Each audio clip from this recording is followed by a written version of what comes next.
को स्टार्ट करते हैं। चैप्टर की स्टार्टिंग होती है, हमें एक बैंक्वेट पार्टी का सीन दिखाया जाता है। वहां पर एक लेडी बोलती है आखिर इसके मेकअप के साथ क्या प्रॉब्लम है। हाँ, मैंने भी सुना था उसके बारे में, बट वो तो र्यूमर्स से भी ज्यादा बेहुदा दिखती है।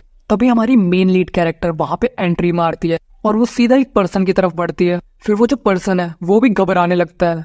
वो पूछते है प्रिंसेस आखिर क्या प्रॉब्लम है। लेकिन तभी उसके आगे बोलने से पहले प्रिंसेस उसके गालों पर एक जोरदार चाटा धर देती है। फिर वो पर्सन अपने मन में बोलता है क्या, आखिर ये क्या हुआ, आखिर ये इस तरह की हरकत कैसे कर सकती है। वो पर्सन बोलता है लेडी डेबोरा आखिर क्या बात हो गई, आपने मुझे इतना जोर का चाटा क्यों मारा। फिर लेडी डेबोरा बोलती है मेरा जो हाथ है वो गलती से स्लिप हो गया था, तो आई एम सॉरी। और आसपास के जो नोबल्स थे वहां पर वो तो इस शॉकिंग सीन को देखकर घबराए गए थे। फिर वो पर्सन दोबारा बोलता है लेडी डेबोरा आखिर आपने ऐसा क्यों किया, आखिर बताओ तो। फिर लेडी डेबोरा बोलती है अरे मैंने बताया तो, जो तुम्हारा चेहरा है उसे देख के पता नहीं मेरा हाथ क्यों स्लिप कर गया। लेडी डेबोरा मन में बोलती है क्या इसको मैं बेवकूफ नजर आती हूँ। फिर लेडी डेबोरा वहां से जाते वक्त बोलती है तो हाँ, तुम अपना चेहरा जरूर धो लेना जाने से पहले। डेबोरा अपने मन में बोलती है तुम एक पीस ऑफ ट्रैश हो जिसने एक सर्वेंट के साथ गलत काम ही नहीं किया, बल्कि तुमने अपनी प्रेग्नेंट वाइफ के जो पैर है उनको भी तोड़ दिया, उसे सीढ़ियों से नीचे गिराकर। तुम तो ये डिजर्व ही करते हो, इवन दो तुम तो इससे भी बदतर डिजर्व करते हो। फिर आसपास के लोग बोलने लगते हैं ओह माय गॉड, आखिर ये मैंने क्या देख लिया, इस अजीब सी लड़की को किसने बुलाया पार्टी में। फिर डेबोरा अपने मन में बोलती है तुम लोगों को जो बोलना है बोलो, वैसे भी तुम लोग कर क्या सकते हो। अब जबकि मैं ड्यूक सेम्योर की बेटी हूँ, मैं जो कुछ भी चाहूँ वो कर सकती हूँ, मेरी जितनी अथॉरिटी है उसके हिसाब से तो मैं कुछ भी कर सकती हूँ। कुछ देर बाद म्यूजिक बजने लगता है और लोग डांस करने लगते हैं और जो प्रिंसेस है वो एक कोने में खड़ी थी। तभी एक लेडी डेबोरा के पास आती है और बोलती है लेडी डेबोरा मुझे आपसे कुछ कहना है। फिर वो लेडी अपने मन में बोलती है आखिर कुछ भी हो, मुझे इसको वॉर्न तो करना ही पड़ेगा एटलीस्ट, मैं इस तरह की हरकतों को और बर्दाश्त नहीं कर सकती। तभी हमें बताया जाता है इस लेडी का नाम लेफ्लीज है। फिर डेबोरा उसे बोलती है क्या बात हो गई विस्काउंटेस लेफ्लीज, और फिर उसे घूर के देखती है। फिर लेफ्लीज उसको देखकर बहुत ही ज्यादा घबरा जाती है और फिर वो वहां से भाग के जाने लगती है, लेकिन जाते जाते बोलती है लेडी डेबोरा प्लीज ज्यादा मत ड्रिंक कर लेना, मुझे बस आपकी सेहत की टेंशन हो रही थी। तभी डेबोरा अपने मन में बोलती है आखिर ये क्या था, मैं तो बहुत ही ज्यादा नर्वस हो गई थी क्योंकि वो एकदम से मेरे पास आके बात करने लगी थी। अरे यार, मैं भी ना बिना किसी रीजन के घबराने लगी थी। वो बोलती है अगर मैं सच कहूँ तो मैं डेबोरा सेम्योर से थोड़ी डिफरेंट हूँ, मेरे अंदर उसके जितना कॉन्फिडेंस और करेज बिल्कुल भी नहीं है। वैसे मैं तो बिल्कुल शॉक ही हो गई थी, मेरे अंदर अचानक से इतना करेज कैसे आ गया, क्योंकि जब मैंने उस पर्सन को चाटा मारा था मेरे अंदर कुछ ज्यादा ही करेज आ गया था, और वैसे भी वो डिजर्व ही करता था। अरे अब इन सब बकवास का कोई भी मतलब नहीं, अब मैं और ज्यादा शाय एंड प्रिटी नहीं रह सकती जैसा कि मैं पास्ट में थी। मैं इसी बॉडी के अंदर रहकर सारे बेनिफिट्स लूंगी और एक विलेनस की तरह जीऊंगी कंफर्ट की जिंदगी। मैं अपनी पास्ट लाइफ में किसी की भी बातों में आ जाया करती थी। फिर हमें इसकी पास्ट लाइफ दिखाई जाती है। उसी का एक कजन ब्रदर हानजुन मैसेज करता है कि हे दोही, तुम्हारे ब्रदर को $100 चाहिए अभी। एक्चुअली जो मेरी आंट है वो अभी इस दुनिया में नहीं रही, तो मुझे अभी थोड़ी पैसों की जरूरत है। और ये सुन के मुझे इतना बुरा लगा था कि मैंने उसे पैसे ट्रांसफर भी कर दिए। और वैसे भी हर दूसरे हफ्ते इसका एक नया रिलेटिव मर जाता है। तभी हमें योन दोही का बैंक बैलेंस दिखाया जाता है जो कि सिर्फ $3 ही बचा था हानजुन को ट्रांसफर करने के बाद। बाय द वे, वैसे देखा जाए तो बहुत वक्त हो गया इनसे पूछे, बट किसी ने रिप्लाई ही नहीं दिया। अरे तुम लोगों ने जो मटेरियल्स अभी तक इकट्ठा करे हैं वो तुमने मुझे भेजे क्यों नहीं। फिर वो सब बहाने बनाने लग जाते हैं कि मुझे सर्दी लग गई और मुझे काम था। फिर यूं तो ही बोलती है ओह नो, अब शायद मुझे दोबारा से लाइब्रेरी जाना पड़ेगा। अब शाम का टाइम होता है, वो लाइब्रेरी से निकल जाती है। उसे बहुत तेज भूख लग रही थी, लेकिन अब उसके पास पैसे भी नहीं बचे थे। तभी आसपास से उसको आवाज सुनाई देती है अरे तुम इसमें पैर मत रख देना, ये एकदम ब्रांड न्यू है। वहां पे 2 पर्सन खड़े होते हैं और दूसरा पर्सन बोलता है अरे ये शूज तो लिमिटेड एडिशन है ना, मुझे तो इसका बहुत ही ज्यादा प्रीमियम प्राइस देना पड़ा था, मुझे तो लगा था मैं इसके लिए पैसे इकट्ठा ही नहीं कर पाऊंगा। फिर हुंदुई अपने मन में बोलती है अरे ये तो हानजुन ब्रदर है ना, लेकिन इनको तो फ्यूनरल पे होना चाहिए था ना, वो यहाँ पर क्या कर रहे हैं। फिर हानजुन का फ्रेंड उससे पूछता है अरे यार, तुम जैसे भिखारी के पास आखिर पैसे आए कहाँ से। अरे तुम्हें याद है कुछ वक्त पहले मैं एक लड़की से मिला था यून देही। फिर उसका फ्रेंड बोलता है यून देही, हाँ मुझे याद है, मैंने सोचा ये अच्छा रहेगा कि मैं उसके साथ एक ग्रुप में जुड़ जाता हूँ। लेकिन देखो, मैंने आज उसका इतना ट्रस्ट जीत लिया है, अगर मैं उससे पैसे की डिमांड भी करूँ तो वो मुझे मनी भी दे देती है बिना कुछ ज्यादा पूछे। और जो भी असाइनमेंट्स हमें मिलते हैं वो सब वही करती है अपने दम पर। हर हफ्ते जब भी मैं उसे बताता हूँ कि मेरा कोई एक रिलेटिव अब इस दुनिया में नहीं रहा, तो वो बिना ज्यादा सोचे मुझे पैसे दे देती है। फिर उसका फ्रेंड बोलता है, अरे ब्रदर, तुम्हारे पास तो एक एटीएम मशीन है, तुम तो बहुत ही ज्यादा लकी हो। हांजुन बोलता है, अरे हाँ यार, मुझे पता है। ये सब देख के यून दोही एकदम टूट जाती है और वो सोचती है, क्या मैं इतनी फूल हूँ? क्या मैं सच में एक पुशओवर हूँ जो कोई भी मुझे बेवकूफ बना सकता है? फिर वो वहां से भाग के जाने लगती है। फिर थोड़ी देर में उसको उसकी मॉम का कॉल आता है। उसकी मॉम उससे बोलती है, दोही आखिर तुम घर कब तक आओगी? दोही पूछती है, आखिर क्या बात हो गई मदर, आपने कॉल क्यों किया है? तुम जल्दी घर पर आओ, खाना भी तो बनाना है। और हाँ, अगर डोजन वहाँ पे है तो थोड़ा उसे खाना भी दे देना। एक्चुअली मुझे थोड़ा काम आ गया था तो इस टाइम पे मैं घर पे हूँ नहीं। फिर दोही उसकी मदर से बोलती है, क्या वो खुद ही अपना खाना नहीं बना सकता? फिर उसकी मदर बोलती है, अरे ये तुम क्या बात कर रही हो? क्या तुम अपने छोटे भाई के लिए थोड़ा सा खाना नहीं बना सकती? फिर यून दोही बहुत ज्यादा गुस्सा हो जाती है और वो अपनी मदर से बोलती है, क्या उसके हाथ और पैर नहीं है? आखिर मैं अपनी ब्रदर की इतनी केयर क्यों करूं? वैसे भी वो इतना बड़ा तो हो ही गया है कि वो खुद का खाना खुद बना सके। फिर थोड़ी देर तक सन्नाटा हो जाता है। फिर उसकी मदर बोलती है, अरे दोही, आखिर क्या बात हो गई? क्या तुम्हारे बीच में झगड़ा हुआ है? लेकिन फिर दोही अपना कॉल काट देती है और फिर रोते हुए बोलती है, दोही तुम बहुत ही ज्यादा अच्छी हो और नाइस हो। ये सारे शब्द आखिर क्यों? मुझे पहले ही पता चल जाना चाहिए था, लेकिन सच में आखिर मैं इतनी इडियट क्यों हूँ? फिर तभी अचानक से उसके पीछे एक बाइक स्पीड से आ रही होती है। फिर तभी उसको कुछ इंपॉर्टेंट रियलाइज होता है।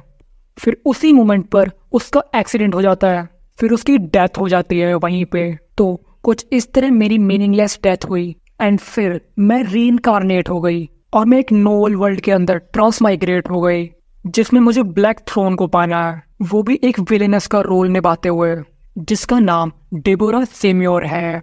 फिर डेबोरा बताती है कि पहले दिन जब मैं इस वर्ल्ड में आई थी, वो खुद को एक बेड पे पाती है।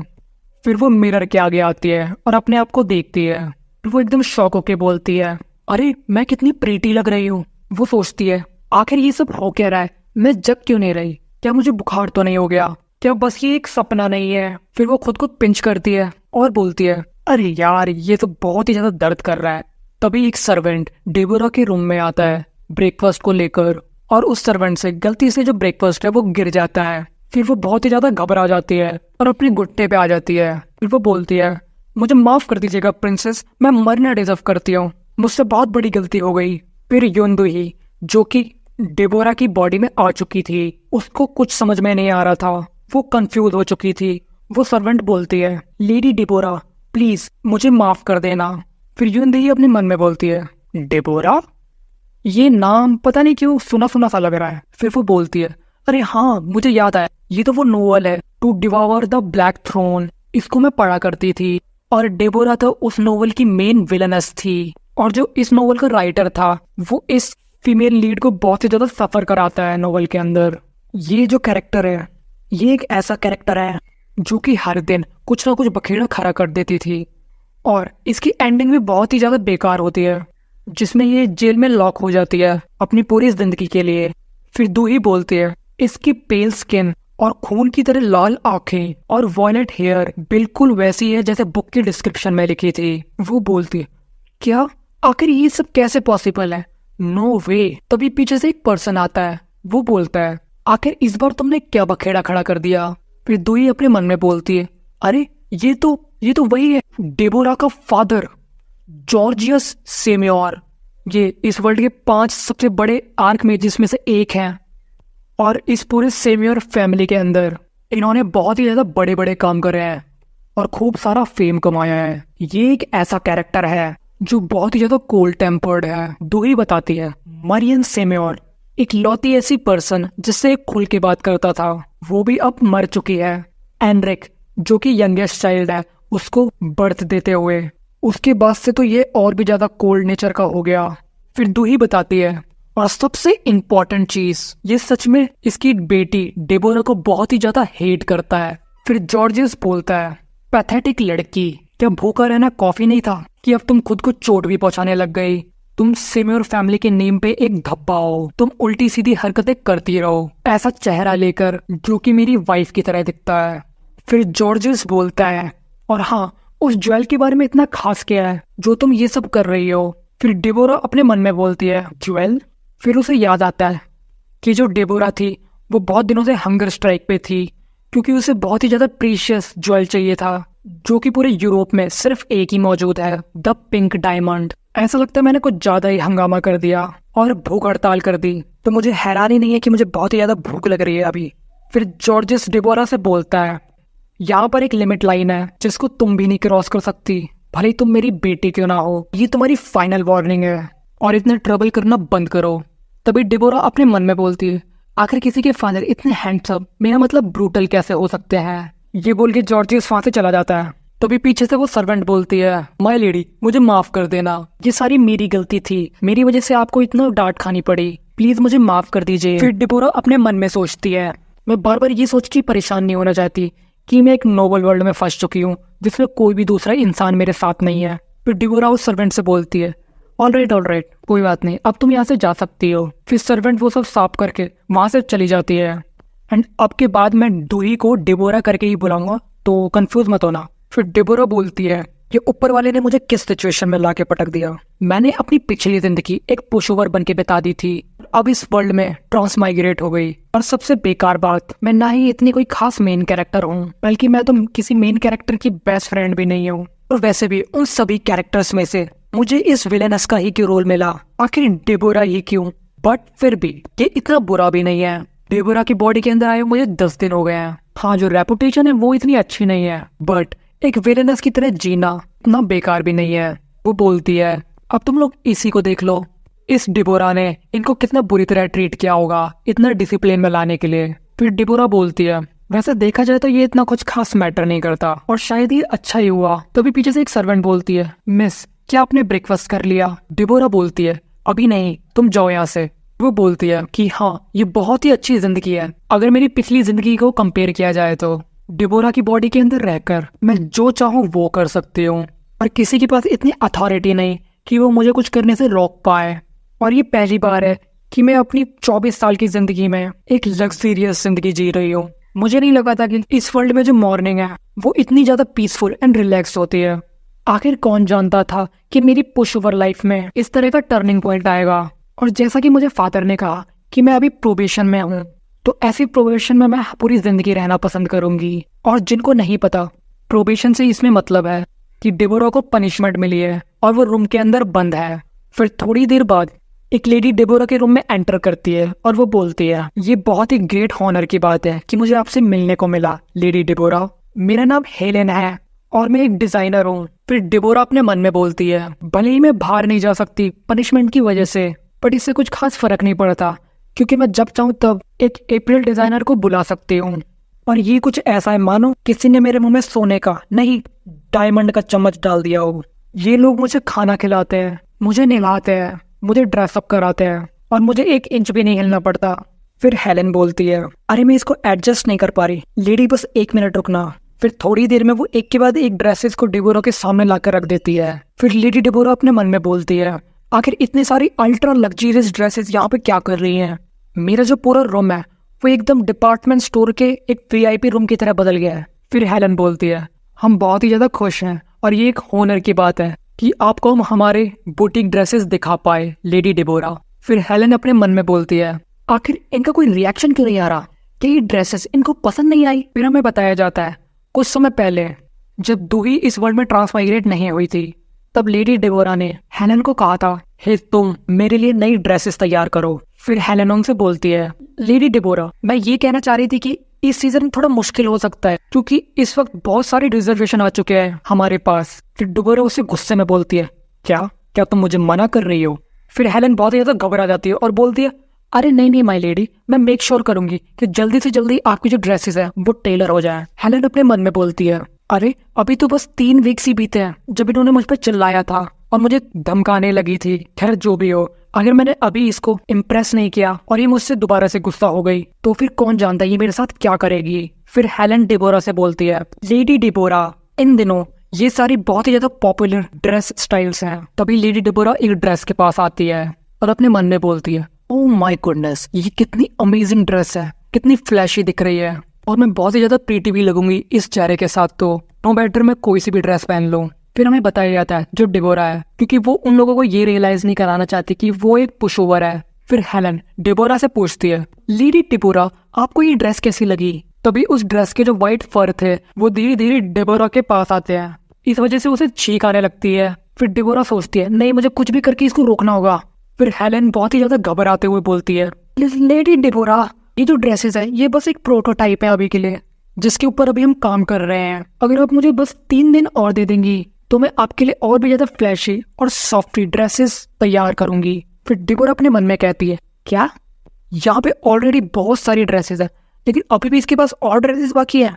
लेकिन डेबोरा कैसे न कैसे करके वो अपनी चीख रोक रही थी। फिर हेलन बोलती है, कोई बात नहीं, अगर आपको ये ड्रेसेस पसंद नहीं आई तो अब मैं आपके लिए वो ड्रेसेस लाती हूँ जो कि आपको पसंद आएंगी। मैं जितना हो सके उतना ज़्यादा ज्वेल्स को उन ड्रेसेस के अंदर अटैच करूंगी ताकि वो और ज़्यादा लग्जरियस दिख सके। फिर डेबोरा बोलती है, चलो जो सबसे बेकार सिचुएशन थी उससे मैं बाहर निकल गई और उनको ये रियलाइज भी नहीं हुआ कि मैंने बहुत देर से अपनी चीख को रोका हुआ था। फिर वो बोलती है, देखा जाए तो ज्वेल्स बहुत ही बढ़िया है क्योंकि उनको हम कैश में कन्वर्ट कर सकते हैं।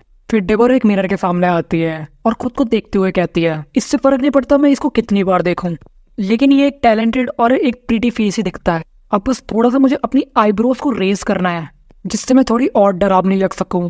मुझे ये फेस बहुत ही ज्यादा पसंद है। तभी डोर पे नॉक नॉक होती है। एक सर्वेंट बताता है, लेडी डेबोरा जो आपके प्राइवेट ट्यूटर है वो बाहर वेट कर रहे हैं आपका। डेबोरा कहती है, प्राइवेट ट्यूटर? फिर वो अपने रूम से बाहर निकलती है और जब वो उस बाकी के घर को देखती है वो कहती है, ये तो बहुत ही ज्यादा बड़ा है, इन लोगों ने कितना पैसा और कितना मैन पावर खर्च किया होगा इस तरह की जगह बनाने में।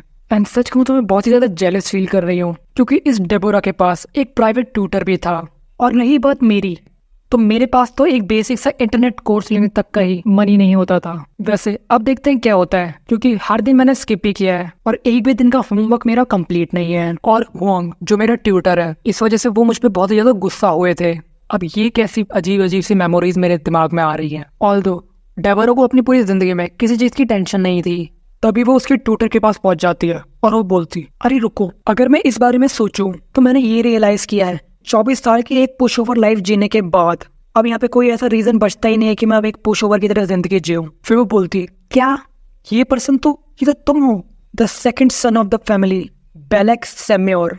फिर हमें बताया जाता है सेम्योर फैमिली के जितने भी सक्सेसर हैं वो हर जेनरेशन में एक ट्विन के तौर पर बॉर्न होते हैं। इनके पास ऐसी क्वालिटीज है जो कि एक फैमिली हेड के अंदर होनी चाहिए और वो जो ट्विन्स हैं वो आपस में ही कॉम्पीट करते हैं और यही रीजन हो सकता है कि ये जो ट्विन्स हैं इनके अंदर थोड़ा पर्सनैलिटी डिसऑर्डर है। तभी बेलेक बोलता है, डेबोरा तुम्हारे बारे में जो रूमर्स हैं वो पूरे मेज टावर में फैल चुके हैं और तुम्हें तो पता ही होगा एक नोबल एक स्कॉलर भी होता है, तो ऐसी स्कॉलर पर्सनैलिटी को बहुत ही ज्यादा संभाल के रखना चाहिए। तो आज के दिन प्लीज अच्छे से बिहेव करना। ये बोल के वो आगे की तरफ चला जाता है। तभी लेडी डेबोरा सोचती है, क्या इसने मुझे मनहूस कहा? बल्कि ये तो खुद बहुत ज्यादा मनहूस इंसान है जो कि फ्यूचर में जो फीमेल प्रोटैगनिस्ट है मिया बिनोचे उसको किडनैप करेगा और लॉक कर देगा। और देखा जाए तो जो ओरिजिनल डेबोरा होगी उसके ऐसे वर्ड सुनकर बहुत ही ज्यादा गुस्सा हो जाती, बट मैं रियल डेबोरा तो हूँ नहीं। और इसको अगर मैं अपनी फैमिली से कंपेयर करूँ पिछली जिंदगी की तो ये तो बहुत क्यूट था। और अभी बेलेक और जो फर्स्ट सन है रोजार्ड वो पूरी जान लगा रहे हैं ताकि वो खुद को रिकॉग्नाइज करवा सके सेम्योर फैमिली के हेड के तौर पर। तो अगर इनसे कंपेयर करा जाए तो मैं तो बस थोड़ा बहुत खेल ही रही हूँ और ये इतनी लग्जरियस जिंदगी अरे डूड तुम्हारी वजह से ही मिल पाई है मुझे। तभी डेबोरा अपनी ट्यूटर के पास पहुंचती है। डेबोरा बोलती है, तो गाइस पहले मुझे एक चीज क्लियर करनी है, लास्ट टाइम जो सेकंड सन था मैंने उसको ट्यूटर बता दिया था, तो एक्चुअल में वो ट्यूटर नहीं था, उसका ट्यूटर ये पर्सन है। फिर डेबोरा बोलती है, सो ये वो पैट्रिक है जो मेरी हिस्ट्री क्लासेस लेता है। तो अगर तुम्हें नहीं पता तो पैट्रिक को नोबल्स कहा जाता है, कंफ्यूज मत होना। फिर वो ट्यूटर घबराते हुए बोलता है, फिर लेसन को स्टार्ट करते हैं। फिर वो ट्यूटर पूरे एस्टिया एम्पायर की जो पिछली 100 साल की हिस्ट्री थी वो बताने लगता है लेडी डेबोरा को। तो उसी में से थोड़ी इन्फॉर्मेशन हमको बताई जाती है कि पूरे एस्टिया एम्पायर में कुछ गिनी चुनी प्रेस्टीज फैमिलीज एग्जिस्ट करती है जिनका जो इन्फ्लुएंस है वो दूसरे नंबर पे आता है रॉयल फैमिली से। फिर हमें उन फैमिलीज का नाम बताया जाता है, सबसे पहले द सिम्योर ऑफ मैजिक, फिर द मोंटेस ऑफ स्पिरिट्स, द ऑर्गो of swords, the Visconti of gold. ये 4 प्रेस्टीज फैमिलीज हैं। इन सभी में से जो सिम्योर फैमिली है उसे राइट्स मिले हैं कि वो मेज टावर को मैनेज कर सके, जो 11वें एम्परर थे उनके थ्रू, क्योंकि हमारी फैमिली ने एम्पायर की पावर को स्ट्रेंथन करने में बहुत ही ज्यादा कंट्रीब्यूट किया था और ये टास्क पिछले 500 सालों से चला आ रहा है। आगे ट्यूटर बताता है मिर्जू सेम्योर, जो कि फर्स्ट फैमिली हेड था, उसने पूरे एम्पायर की जो फाउंडेशन थी उस पर बहुत ही ज्यादा कंट्रीब्यूट किया था और जो फर्स्ट एम्परर और जो गॉडेस थी उनकी भी बहुत ही ज्यादा मदद करी थी। और यही मेन रीजन है कि जो मिर्जू सेम्योर है उसके पास बाकी कंट्रीब्यूटर्स के कंपैरिजन में उसके पास सबसे ज्यादा मेरिटोरियस रिटर्नर पॉइंट्स थे, मतलब कि उसने बहुत ही ज्यादा कंट्रीब्यूशन करा था। फिर जो डेबोरा है वो मन में सोचती है, वैसे देखा जाए तो सेम्योर फैमिली के बारे में मुझे बहुत कुछ पता चल रहा है। जो मेरे फादर ड्यूक हैं वो पूरे मेज टावर के मास्टर हैं, लेकिन जो फर्स्ट हेड था हमारी फैमिली का वो तो बस एक 8th क्लास का मैजिशियन था। फिर डेबोरा अपने मन में बोलती है, मैं कितनी लकी हूँ कि मैं इस फैमिली में ऐसी जिंदगी जी रही हूँ। लेकिन फिर मुझे समझ में नहीं आ रहा आखिर मैंने ऐसा क्या किया था कि एट द एंड मेरे साथ इतना बुरा हुआ।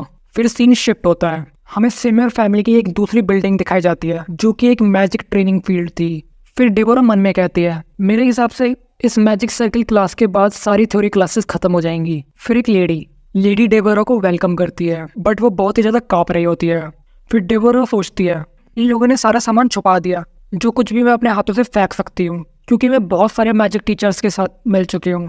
तभी पास्ट का एक सीन दिखाया जाता है जिसपे लेडी डेबोरा बोलती है चिल्लाते हुए, क्या तुम कह रहे हो कि मेरी बॉडी के अंदर कोई माना ही नहीं है? झूठ बोलना बंद करो, मैं एक डायरेक्ट डिसेंडेंट हूँ सेम्योर फैमिली की। इसके पीछे का रीजन पक्का यही होगा कि तुम बहुत ही ज्यादा लेजी और अनस्किल्ड हो। फिर डेबोरा बोलती है, अरे मुझे माफ कर देना मेरे पहले के विक्टिम्स। फिर डेबोरा सोचती है, बट आखिर क्यों मेरे पास कोई टैलेंट नहीं है मैजिक के अंदर? आखिर एक नोवेल के विलेनस कैरेक्टर के पास कोई मैजिक या फिर स्वॉर्ड प्ले टैलेंट तो होना ही चाहिए।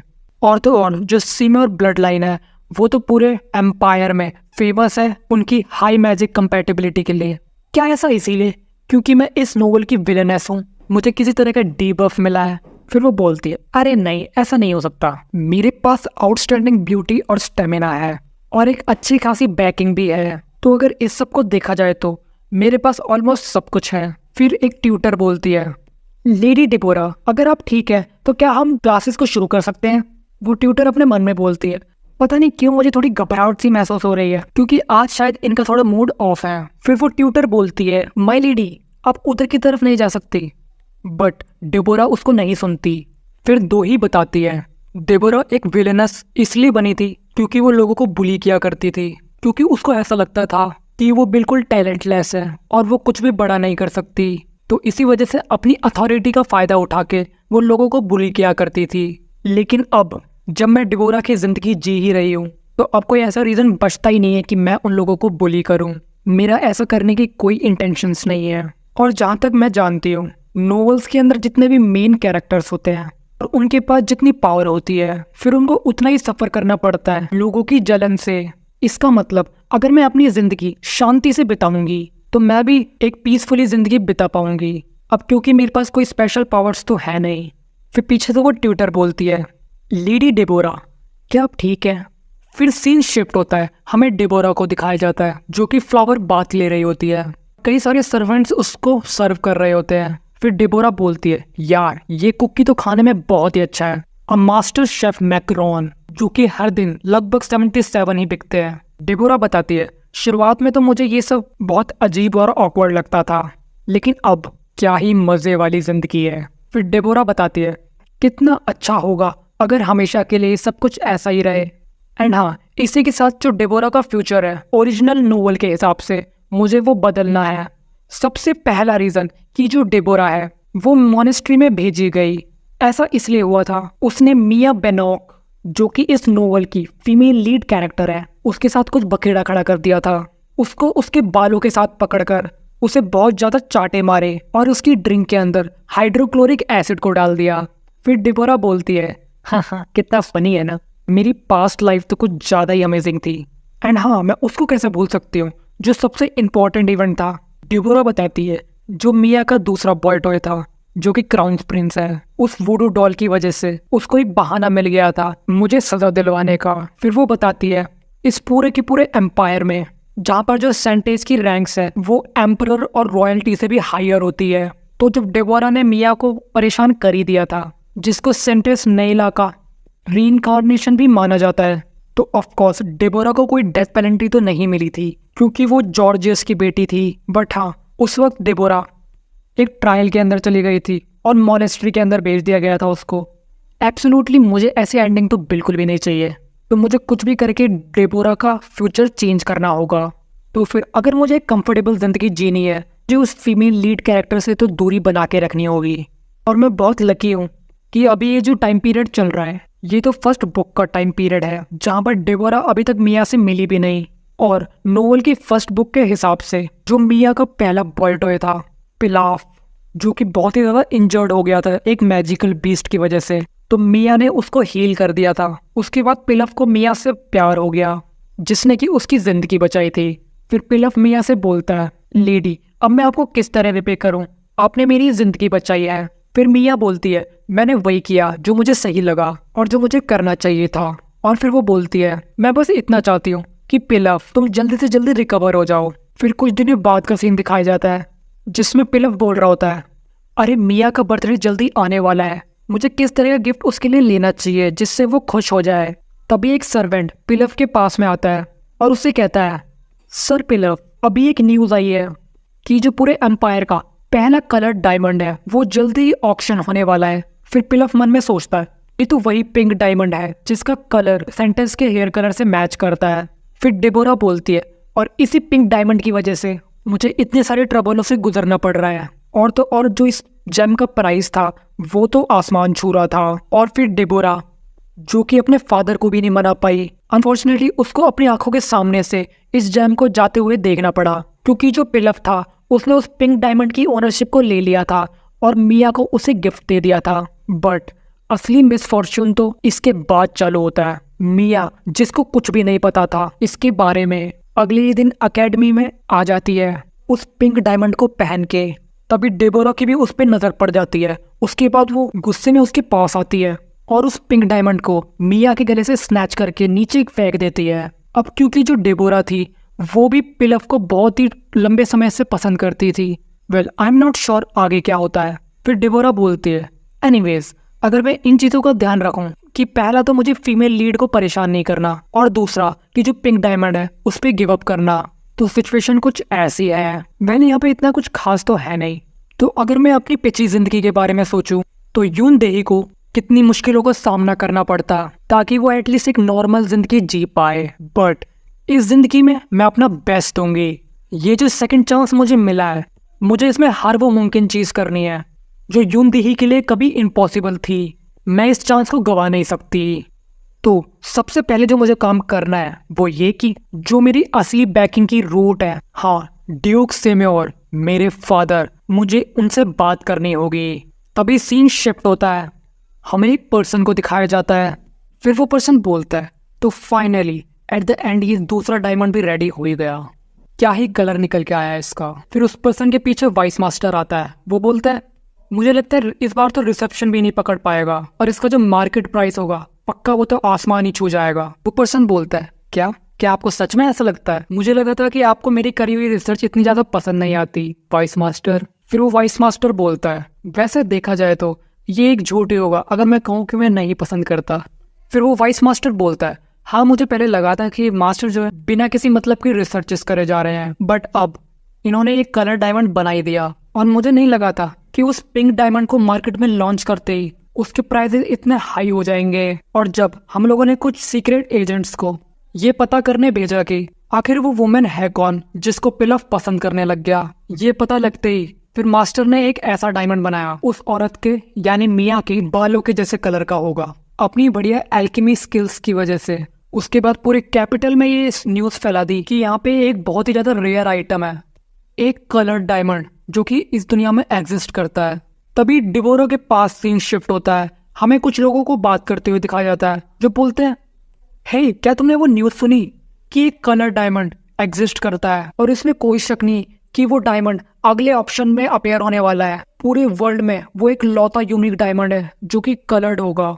और मैंने सुना है कि जो पिलफ है वो उसको खरीद कर जो सेंटेस मिया है उसको बर्थडे गिफ्ट करेगा।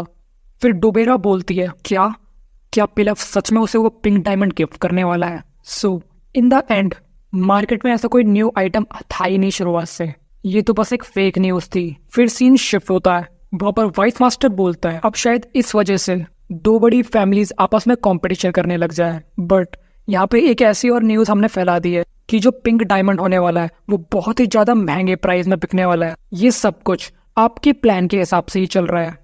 फिर वो पर्सन बोलता है, आपके हिसाब से ये डायमंड पहले किसको मिलेगा वाइस मास्टर? फिर वो वाइस मास्टर बोलता है, देखा जाए तो बहुत ही ज्यादा समय हो गया जब मैं आपके लिए काम किया करता था, master of blanket guild. But मैं कभी भी आपके इंटेंशंस को नहीं समझ पाया। पिलफ मॉन्टेस के बारे में तो कुछ खास अंदाजा है नहीं, बट डिबोरा सेम्योर उसको उसके फादर से फेवर मिलना अब बंद हो चुका है। एंड मेरे सोर्सेज के हिसाब से वो इस वक्त प्रोबेशन में है क्योंकि उस डायमंड के चक्कर में उसने कुछ ज्यादा ही बकेड़ा खड़ा कर दिया था। फिर वो मास्टर भी बोलता है, हाँ मुझे भी ऐसा ही लगता है कि वो यंग लेडी कुछ नहीं कर सकती जब तक उसके फादर ड्यूक उसको सपोर्ट नहीं करते। तभी सीन शिफ्ट होता है ड्यूक जॉर्जियस की तरफ। वो सोच रहा होता है कि आखिर ये क्या हो रहा है, डिबोरा इतने वक्त से शांत कैसे बैठी है, क्योंकि वो तो हर दिन कुछ ना कुछ बखेड़ा खड़ा ही करती रहती है। बट मैं नोटिस कर रहा हूँ कि इन दोनों से वो इतना कुछ खास पैसा भी नहीं खर्च कर रही, तो मुझे ये थोड़ा सस्पिशियस लगता है। उसके बाद खुद को हर्ट करने की भी, अपनी लाइफ का यूज करके मुझे थ्रेट करने की। अब मैं भी देखता हूँ कि तुम कितना और आगे बढ़ती हो। तभी एक सर्वेंट ड्यूक के पास आता है। वो सर्वेंट बताता है, माय लॉर्ड, जो यंग मिस है वो एक शॉवल का इस्तेमाल करके खड्डा खोद रही है उनके पास में जो रोज गार्डन है उसके अंदर। फिर ड्यूक बहुत ही ज्यादा गुस्सा हो जाता है और वो बोलते हैं, क्या उसकी इतनी हिम्मत? फिर वो जल्दी से रोज गार्डन की तरफ जाता है और बोलता है, वो पैथेटिक चाइल्ड, आखिर उसकी हिम्मत कैसे हुई मेरी वाइफ के गार्डन में जाकर अपना गुस्सा निकालने की? अभी तो वो इतने लंबे समय के लिए भी प्रोबेशन में थी नहीं और वो कुछ वक्त के लिए एक जगह पे रुक ही नहीं सकती। तभी ड्यूक डिबोरा के पास आता है और उससे बोलता है, आखिर तुम यहाँ पे कर क्या रही हो? फिर डिबोरा अपने फादर से बोलती है, आखिरकार आप यहाँ पे आए गए। फिर ड्यूक उसे देख के एकदम शॉक हो जाता है और बोलता है, क्या तुम सच में यहाँ पर हो डार्लिंग? तभी ड्यूक अपने होश में आता है और बोलता है, अब ये क्या मजाक है, ये तुम क्या कर रही हो? मैं तो बस थोड़ा वॉक करते हुए इन रोजेस को ही देखती जा रही हूँ। आखिर ये कुछ ऐसा है जो कि विंटर्स में देखने को नहीं मिलता। फिर ड्यूक अपने मन में बोलता है, नो वे, ये खुद को ऑन पर्पस अपनी मदर की तरह दिखा रही है, क्योंकि इसको पता है ये देखकर मैं बहुत ही ज्यादा एंग्री हो जाऊंगा। फिर ड्यूक डोबेरा से बोलता है, आखिर तुम्हें अचानक से ऐसा क्या हो गया कि तुम्हें फ्लावर्स को देखने का मन किया? तुम्हें तो बस जेम्स और ज्वेल्स ही पसंद है। फिर डोबेरा बोलती है, अरे फादर, ये आप क्या बात कर रहे हैं? आखिर एक डायमंड और फ्लावर्स के अंदर क्या अंतर है? ये दोनों ये बहुत ब्यूटीफुल लगते हैं। फिर ड्यूक बोलता है, ये क्या बकवास कर रही हो तुम, क्योंकि इन रोजेज में तो कोई सेंट भी नहीं है और ये मुरझाते भी नहीं है, क्योंकि इनके ऊपर प्रिवेंशन मैजिक कास्ट किया हुआ है, ये एज इट इज रहते हैं। फिर डिबोरा दोबारा बोलती है, मैं पूछ रही हूँ कि इन दोनों में क्या अंतर है? फिर ड्यूक बोलता है, क्या तुम्हारा कहने का मतलब है कि उन मेटेरियलिस्टिक जेम और डायमंड्स में और तुम्हारी मदर के उगाए हुए इन फ्लावर्स में कोई अंतर ही नहीं है? फिर डिबोरा बोलती है, ये फ्लावर वो नहीं है जो मेरी मदर ने उगाए हैं। जो फ्लावर्स होते हैं वो विंटर्स में झड़ जाते हैं और स्प्रिंग में खिलने लगते हैं। आखिर ये चीज इनको सुंदर नहीं बनाती क्या? फिर ड्यूक बोलता है, तुम बस इधर उधर की बकवास कर रही हो और अपनी गलती नहीं मान रही। फिर डिबोरा बोलती है, फादर, मैं कुछ भी बकवास नहीं कर रही, मदर ने ये लेटर खुद अपने हाथों से लिखा है, आप चाहे तो इसको पढ़ सकते हैं। फिर ड्यूक बोलता है, क्या ये तो वही पेपर है जो मदर इस्तेमाल किया करती थी? फिर ड्यूक उस लेटर को पढ़ता है। उसमें लिखा था कि हो सकता है कि ये सर्दियों में उजड़ जाए बट दोबारा से तब स्प्रिंग आएगी और यही चीज इन फ्लावर्स को बहुत ही सुंदर बनाती है। फिर ड्यूक डिबोरा से पूछता है, आखिर तुम्हें ये लेटर कहाँ से मिला? डिबोरा बताती है, यही से फादर। फिर सीन शिफ्ट होता है थोड़ी देर बाद का, हमें डिबोरा को दिखाया जाता है जो बोलती है, फ्यू, मैं तो बहुत ही ज्यादा डर गई थी, ये तो अच्छा हुआ कि वो लेटर मुझे मिल गया था। आखिर किसी के फादर इतने डरावने कैसे हो सकते हैं? फिर वो बोलती है, आखिर पहले की जो डिबोरा थी उसका कितना बेकार बिहेवियर हुआ करता था कि आज मेरे खुद के फादर मुझे इतना हेट करते हैं। वैसे देखा जाए तो ये एक अच्छी बात है कि नोवेल का ये पार्ट मुझे अच्छे से याद है। ओरिजिनल नोवेल के हिसाब से जो ये लेटर है सबसे पहले मिया बेनॉक को मिलता है। शुरुआत में जो सेम्योर फैमिली के ट्विंस हैं उन्होंने मिया को किडनैप कर लिया था। फिर मिया कुछ टाइम बाद इसी रोज गार्डन में आती है क्योंकि जो ओल्डर सन है रोजार्ड वो उसे वहां पे लेके आया था। फिर रोजार्ड मिया से बोलता है ये सब कुछ, चाहे वो जेम्स हो या फिर ये सुंदर गार्डन हो, ये सब कुछ तुम्हारा हो जाएगा अगर तुम मेरी साइड रहोगी तो। जैसा मैं कह रहा हूँ तुम वैसा क्यों नहीं कर रही? क्या तुम बेवकूफ हो और मुझे गुस्सा दिलाना चाह रही हो? फिर तभी मिया को वो लेटर जमीन पे पड़ा हुआ मिलता है। फिर उस रात को जो मिया है वो सीक्रेटली उस गार्डन में जाकर उस जगह पर खड्डा खोदने लगी। फिर वहां पे उसे एक बॉक्स दिखता है। उस बॉक्स के अंदर बहुत सारे लेटर्स होते हैं और उस बॉक्स का इस्तेमाल करके मिया ने ड्यूक के साथ एक डील करी और ड्यूक की मदद से वो उन दोनों ट्यून से पीछा छुड़ाकर यहाँ से भाग गई। क्या सच में ये गुड आइडिया है कि इस जैसा एक बढ़िया आइटम मैं ऐसे ही दे दूं? वैसे अगर मैं इसके बारे में और सोचूं तो ये जो आइटम है वो स्टोरी को आगे बढ़ाने के लिए बहुत ही इंपॉर्टेंट रोल प्ले करता है। फिर डिबोरा बोलती है मिया मुझे माफ करना, बट इसकी जगह मैं मेक श्योर करूंगी कि वो दोनों ट्विंस तुम्हें किडनैप ना कर पाए। मेरी लाइफ को बचाना सबसे ज्यादा इंपॉर्टेंट है। यहाँ पे कुछ तो स्ट्रेंज है। जहां तक मुझे पता है जो ओरिजिनल स्टोरी है मिया ड्यूक के साथ डील करती है बस इन लेटर्स के जरिए, बट उसने इस डायरी को क्यों नहीं दिया?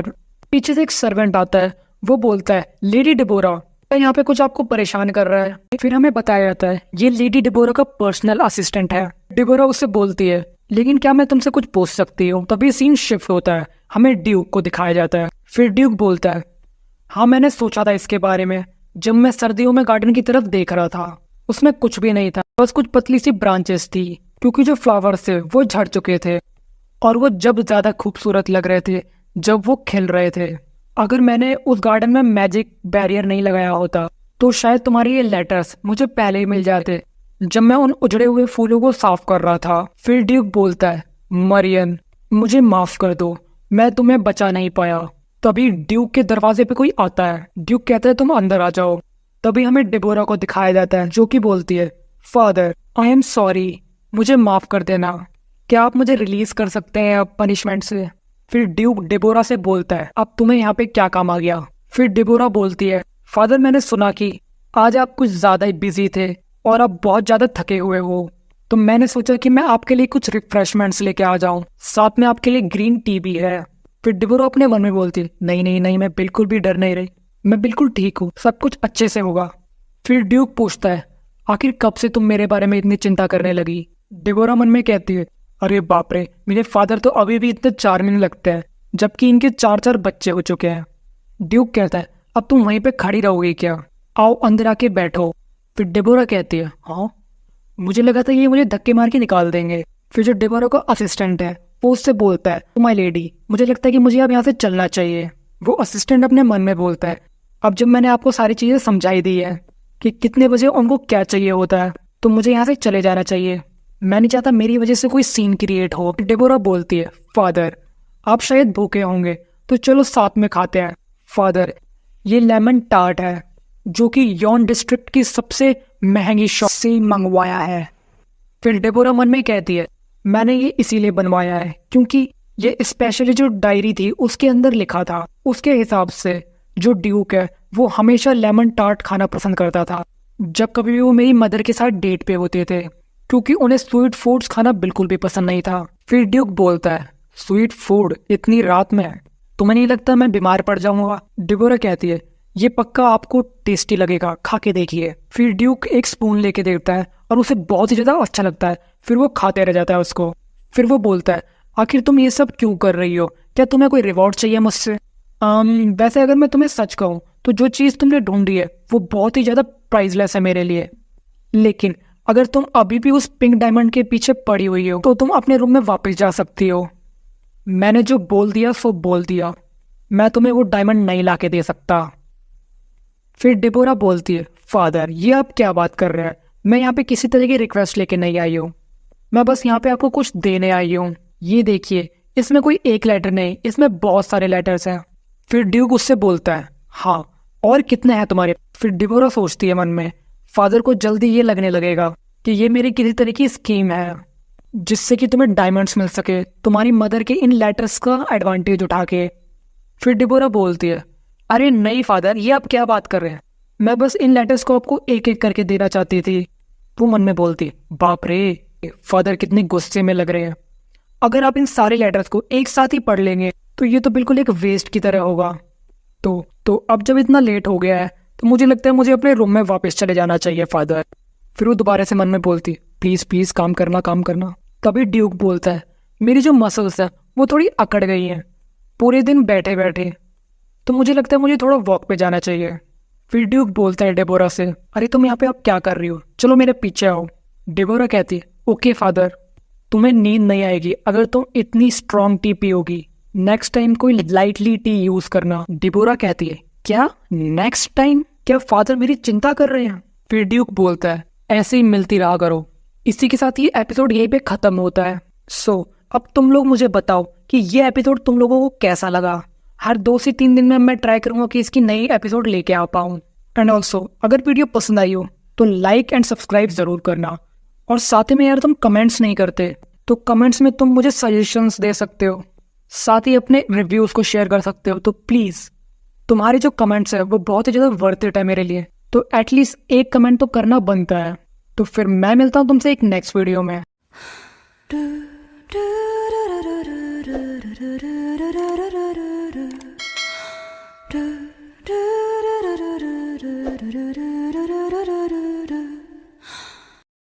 सो हे व्हाट्स अप ओताकू आर्मी, तो what's wrong with being the villainous के एपिसोड 2 में तुम्हारा स्वागत है। तो इस एपिसोड की स्टार्टिंग में ड्यूक और डेबोरा घूमते घूमते बाहर के रेस्ट रूम में आके बैठ जाते हैं। फिर ड्यूक उसकी वाइफ के उस लेटर को पढ़ने लगता है। तभी डेबोरा अपने मन में सोचती है, पता नहीं क्यों बट मैं एक लेटरमैन की तरह फील कर रही हूँ जो कि 2 लवर्स के बीच में लेटर्स को पहुंचाता रहता है। और जरा फादर को तो देखो, वो तो अपनी वाइफ के ख्यालों में इतने गुम हो चुके हैं कि वो तो मुझे देख भी नहीं रहे।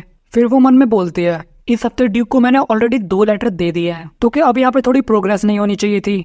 तभी ड्यूक बोलता है, डेबोरा क्या तुम ये लेटर्स मुझे तभी दोगी जब मैं थकाऊंगा? फिर वो कहती है, यस फादर। फिर ड्यूक पूछता है, लेकिन क्यों? क्योंकि तुम्हें वो डायमंड चाहिए?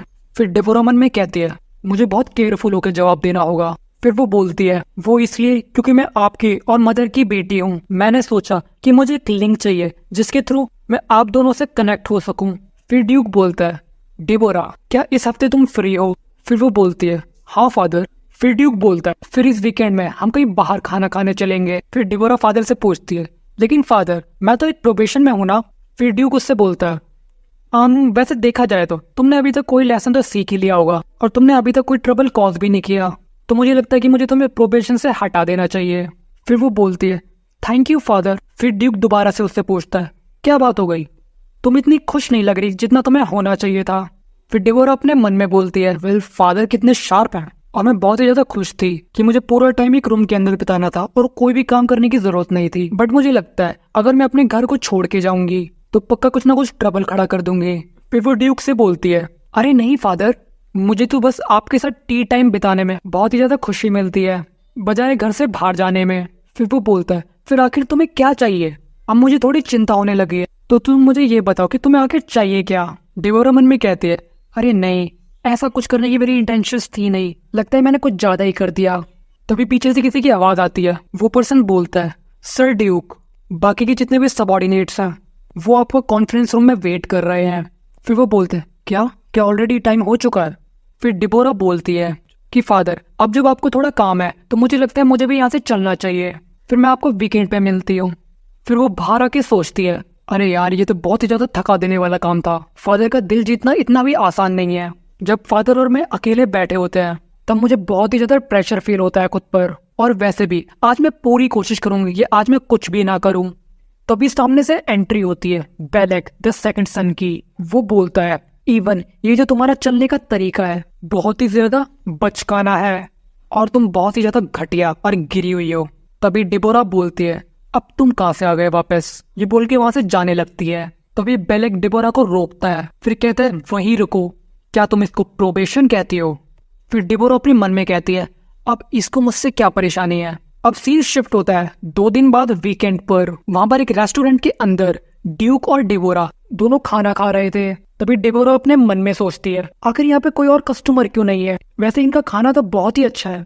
फिर ड्यूक कहता है, शायद हो सकता है इनका बिजनेस कुछ खास अच्छा चल ना रहा हो। फिर डिबोरा अपने मन में कहती है ये बहुत ही बेकार मजाक था, इन्होंने ये पूरा का पूरा रेस्टोरेंट ही रिजर्व कर लिया, जैसा कि मेरे फादर जॉर्जियस ड्यूक से एक्सपेक्ट किया जा सकता था। तभी ड्यूक पूछता है डिबोरा क्या तुम आज भी एक लेटर लाई हो?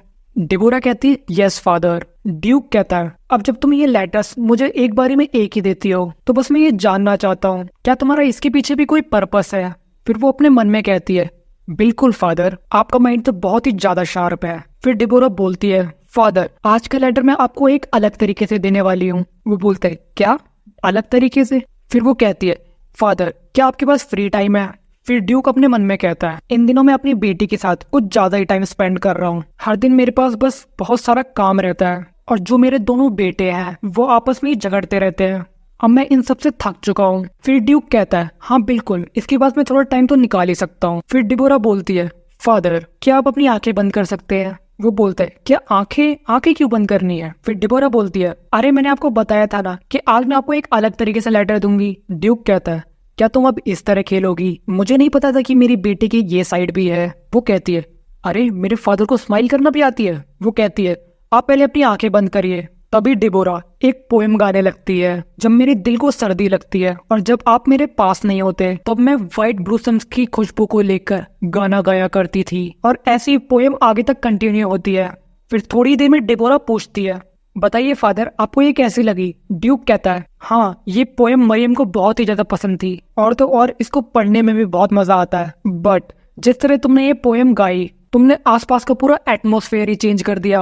तभी ड्यूक एक पास्ट के सीन को याद करता है जिसमें मरियम बोलती है डार्लिंग क्या आपको पता है जब जब मैं इस पोएम को पढ़ती हूँ और अपनी आंखों को बंद करती हूँ मुझे बहुत सारे व्हाइट फ्लावर्स की खुशबू आने लगती है और जब जब मेरे साथ ऐसा होता है मुझे आपकी याद आती है। फिर जब ड्यूक उस लेटर को लेता है वो कहता है ये पोएम तो इसमें लिखी नहीं है, क्या डिबोरा ने इस पोएम को याद किया है? तभी डिबोरा बोलती है तो फादर बताइए क्या आज का लेटर आपको पसंद आया, क्या उसमें कुछ अच्छा था? फिर ड्यूक बोलता है कि हाँ आज का ये लेटर बहुत ही अच्छा था। तभी सीन शिफ्ट होता है, हमें रोजार्ड और बेलेक को दिखाया जाता है। रोजार्ड बोलता है आखिर इन दिनों डिबोरा बार बार फादर के ऑफिस के अंदर बाहर क्यों जाती आ रही है? मैंने सुना कि उसे प्रोबेशन से भी निकाल दिया गया, मेरे को कुछ समझ में नहीं आ रहा और जो सर्वेंट्स है वो कुछ ज्यादा बताते भी नहीं। फिर बेलेक बोलता है अब ये सब बहुत ही मुश्किल हो रहा है और अब वो लड़की हमारे सर पे चढ़ रही है। बेलेक बोलता है यहाँ पर कुछ तो स्ट्रेंज है, मुझे लगा था कि फादर उसको निकाल देंगे घर से जब वो मदर के रोज गार्डन में खुदाई कर रही थी, लेकिन यहाँ पर देखने को मिल रहा है कि सजा तो दूर ये तो फादर के साथ टी टाइम स्पेंड कर रही है हर दिन। वो कहता है मुझे फादर का समझ में ही नहीं आता, अगर मैं उनकी जगह होता मैं इसको धक्के मार के घर से निकालता, क्योंकि इसकी वजह से हमारी सेम में और फैमिली की बहुत ही ज्यादा रेपुटेशन खराब हो रही है। वैसे हम जल्दी उसकी शादी करा देंगे और जितना हो सके उतना जल्दी हम इसे अपने घर से निकाल देंगे। फिर वो कहता है रोजार्ड ने जो डिबोरा के फ्यूचर हस्बैंड का नाम बताया था वो क्या था? लुई गिजल, उसके साथ इसका परफेक्ट मैच होगा। मुझे लगता है इस बार मुझे रोजार्ड के साथ कोऑपरेट करना पड़ेगा। डुबेरा तुम ज्यादा समय तक यहाँ पे रह नहीं पाओगी। फिर सीन शिफ्ट होता है थोड़ी देर बाद का, बेलेक और डिबोरा दोबारा आमने सामने मिल जाते हैं। वो कहते हैं अब तुम्हें मुझसे क्या काम है? अगर ब्रदर आपको मुझसे कोई काम नहीं है तो प्लीज मुझे यहाँ से जाने दीजिए। फिर बेलेक कहता है मैं बस अपनी छोटी बहन को कुछ एडवाइस देना चाहता हूँ। फिर वो कहती है नो थैंक्स, मुझे आपसे कोई एडवाइस नहीं चाहिए।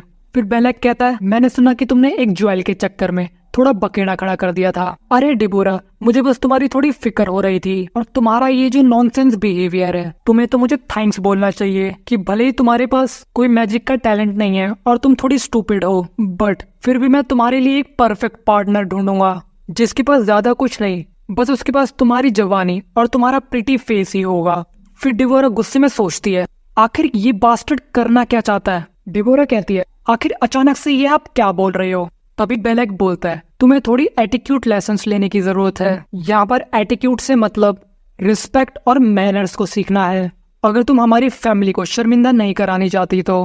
फिर डिबोरा दोबारा कहती है मैंने आपसे पूछा कि आप क्या कहना चाह रहे हो। फिर बेलेक बताता है लुई गेजल, तुम उससे जल्दी मिलोगी तो ये नाम याद रखना। फिर डिबोरा मन में सोचती है क्या वो लुई गेजल, वो कमीना परवट जो कि पूरी नोवेल में अलग अलग लड़कियों को छेड़ता रहता है। तभी डिबोरा बोलती है आखिर तुम्हें किसने परमिशन दी ये करने की? फिर वो कहती है अब से मैं ध्यान रखूंगी कि मैं कुछ भी उल्टा सीधा ना करूं। बट क्या आप मेरी लाइफ में इंटरफेयर करना बंद करेंगे? अगर आप मेरी लाइफ के बारे में इतना ही परेशान है तो आप मुझे थोड़े पैसे क्यों नहीं दे देते? फिर वो कहती है ये चीज तो आपने पहले कभी करी नहीं, तो आप ये कैसे कर सकते हो? फिर बेलेक बोलता है क्या तुम्हें अभी भी लगता है कि जो पिलफ है वो तुम्हारे प्रपोजल को एक्सेप्ट करेगा? फिर बेलेक कहता है मैंने सुना है कि उसका हाल फिलहाल में किसी लड़की पर दिल आ गया, क्या तुमने नहीं सुना इस बारे में? फिर डिबोरा कहती है मुझे इससे कोई फर्क नहीं पड़ता। वो अपने मन में कहती है ये रास्कल, ये तो अपनी छोटी बहन की क्रश को भी नहीं छोड़ रहा। फिर बेलेक बोलता है क्या तुम्हें सच में ऐसा लगता है कि पिलफ